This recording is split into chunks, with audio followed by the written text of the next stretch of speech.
What's up, Ragin Nation? How's it going? This is Alex Yu, and you're watching the Marvel edition of the Ragin Nation show. This is web series. We're talking about all things matter in the world of Marvel films. This is episode number 133, and I'm sure by now you guys have seen Logan. It was awesome, and it is also the 10th film in the X-Men film franchise from 20th Century Fox. This franchise has spanned over 17 years, starting with X-Men, which came out in 2000. And now that they have 10 films in this franchise, I think it is only appropriate that I give you guys a top 10 list. And we're going to rank these X-Men films from worst to the best. And we're going to start off with number 10, and I'm sure everybody can agree with this, and that is X-Men Origins Wolverine. It came out in 2009 and is directed by Gavin Hood. And it was the first solo film, or rather solo character film, spin-off rather, for the X-Men franchise. And while having Wolverine have his own solo film was a great idea, it was just executed so poorly. And I'm sure everybody can agree that this is the worst film in the X-Men film franchise. Which brings us to number 9, and that is X-Men The Last Stand, directed by Brett Ratner, which came out in 2006. And unfortunately, it was a film which just kind of ruined the franchise. X-Men Origins Wolverine didn't ruin the franchise. It was just a poor movie. It was just a bad movie. X-Men The Last Stand, on the other hand, it ruined the franchise because of what it did to the characters. And that is killing them off. Like, what is up with that?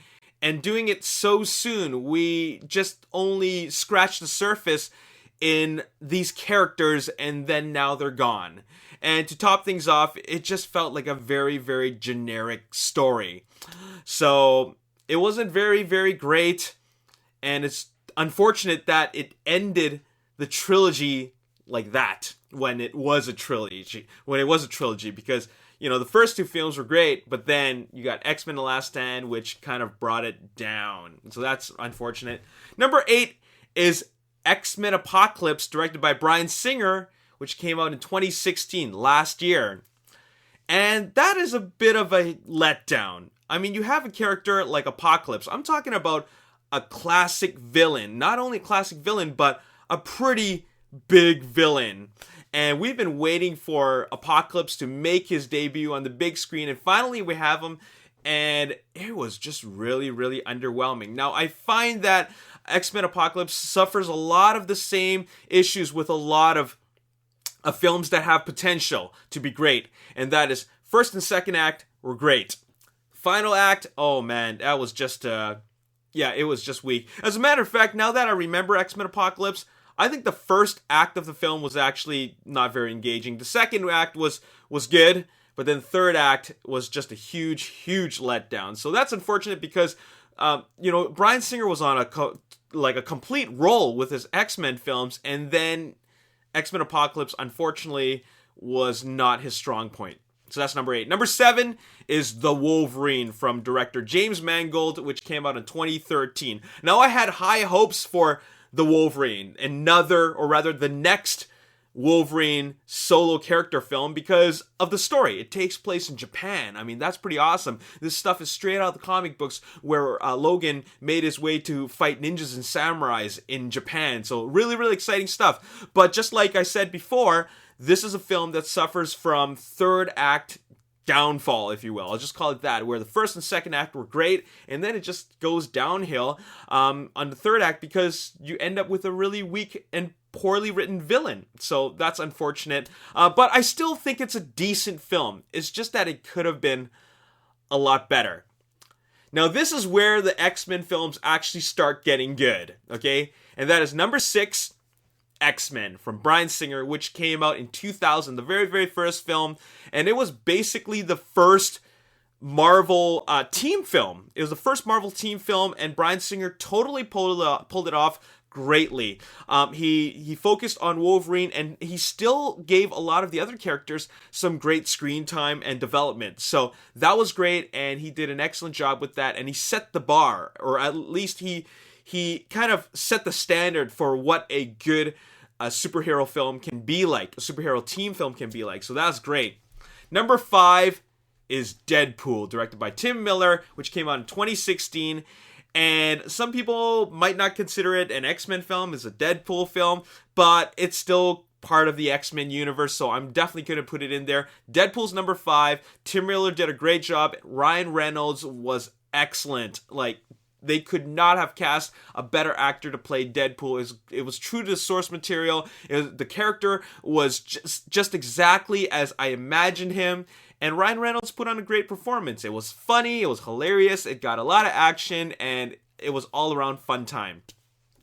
Number 4 is X2, XMen United, directed by Bryan Singer, which came out in 2003, which is the follow-up to his great X-Men film 3 years before.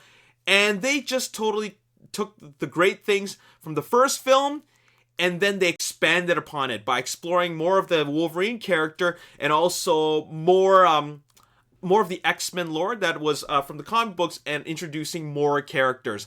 So they really did an excellent job with that. It was engaging throughout. They brought in Nightcrawler, they brought in Lady Deathstrike, William Stryker, and it really, really just made for a great and a better sequel.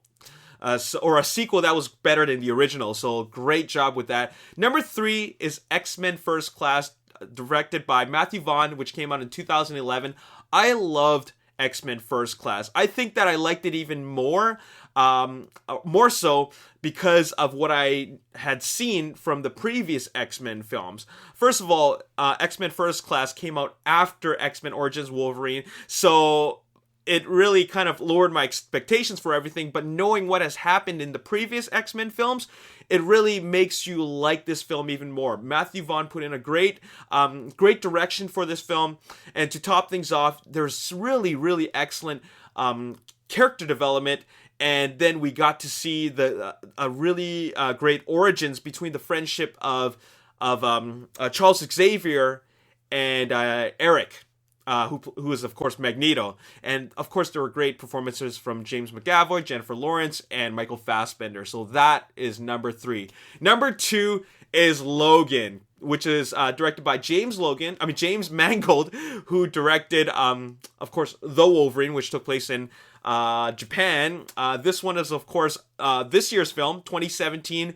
And, wow, that is Hugh Jackman's best portrayal of Logan. And of course, Charles Xavier's most outstanding performance as Patrick Stewart. I mean, Patrick Stewart's most outstanding performance as Charles Xavier. The characters really took on a more emotional role. Their characters also went in directions that we've never seen before. The action, of course, was brought to a whole other level, and it took us 17 years to see Logan unleash his fury, something we've been waiting for a very, very long time. And of course, it introduced Daphne Keane into the franchise, who plays X-23, aka Laura Kinney. So there's huge potential for more X-23 films, and to top things off, it was just a great way to end the character. You know, it was an emotional exit, but still, it made for an outstanding and phenomenal film. That's number 2 for you. Number 1, you guys already know what it is, X-Men Days of Future Past, directed by Bryan Singer, which came out in 2014. X-Men Days of Future Past brought in the best of both worlds. The X-Men First Class team and also the original team. And it just mixed them together. And to top things off, this is once again another story that is straight out of the comic books, and he did it so well. It was just a perfect combination of the two. And the movie was led by our favorite character, Wolverine, Logan. And having that character that appears in both timelines, oh man, it was just so awesome. Like, there's so many great things about this film, and in my opinion, it's the best of the X-Men franchise. I don't know how they're going to top that. I mean, Logan was phenomenal, but X-Men Days of Future Past was like like a full-on X-Men film. So you got the best out of the Logan character, but you also got to see a lot from all the other characters, and you got to see a lot of characters. Blink totally stood out in that film, and I wish we could have seen more of her because she was awesome, and there were a lot of other really great characters. Anyways, that is my ranking of the top 10 X-Men films. I'm gonna rank them for you once again quickly. Number 10, X-Men Origins Wolverine. Number 9, X-Men Elastan. Number 8, X-Men Apocalypse. Number 7, The Wolverine. Number 6, X-Men. Number 5, Deadpool. Number 4, X2, XMen United. Number 3, X-Men First Class. Number 2, Logan. And number 1, X-Men Days of Future Past. Now, why don't you guys let me know in the comment section below how you would rank them. I'm really curious what you would think is your number 1 and what you feel about the other films.